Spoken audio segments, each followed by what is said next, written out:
వెంకటయ్య 60 ఏళ్ల వృద్ధ రైతు. భార్య లేదు, పిల్లలు లేరు. ఒక్కడే.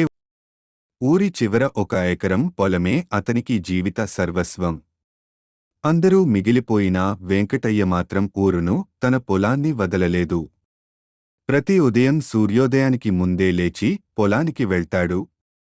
ఒక్కడే కలప కోతలు, విత్తనాలు వేసే పనులు, నీళ్లు పట్టే పనులు చేసుకుంటూ ఉంటాడు. మధ్యాహ్నం బియ్యపు ముద్ద తినిపెట్టుకునే ఇంట్లో ఎవ్వరూ లేరు. అయినా తన చేతిలో తయారైన అన్నాన్ని తినేవాడు గర్వంగా. ఒకరోజు వర్షం పడలేదు. మోటార్ కూడా బద్దలైంది. విద్యుత్ లేదు. వృద్ధ వయసులో మోటార్ మురిగిన బావిలో దిగి తానే సరిచేశాడు. గడ్డివానలలో నిలబడే ధైర్యం వెంకటయ్యకి ఉంది. ఊరికి కొత్తగా వచ్చిన యువ రైతులు అతనిని చూసి ఆశ్చర్యపడ్డారు. ఇంత వయసులో కూడా మామయ్యలా పనిచేయడం ఎలా అని అడిగారు. వృద్ధుడైన వెంకటయ్య ఒక్కడే రైతుగా జీవించాడేమో, కాని అతని ధైర్యం వల్ల కొత్త తరానికి మార్గం చూపించగలిగాడు.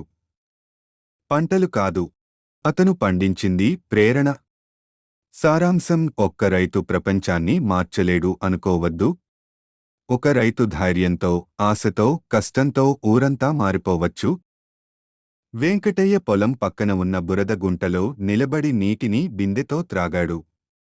ఆ నీరు వాడి నోటికి రుచిగా కాకపోయినా తన పని ముగిసిందన్న సంతృప్తితో ముఖం వెలిగింది. ఆ రోజు సాయంత్రం ఊరిలో రైతుల సంఘం సమావేశం జరిగింది. యువ రైతులు వెంకటయ్యని ప్రదర్శనగా బహుమతి ఇచ్చేందుకు ఆహ్వానించారు. వెంకటయ్య మొదట బహుమతి వద్దనుకున్నాడు. కాని యువ రైతులంతా అణకువగా అడిగారు.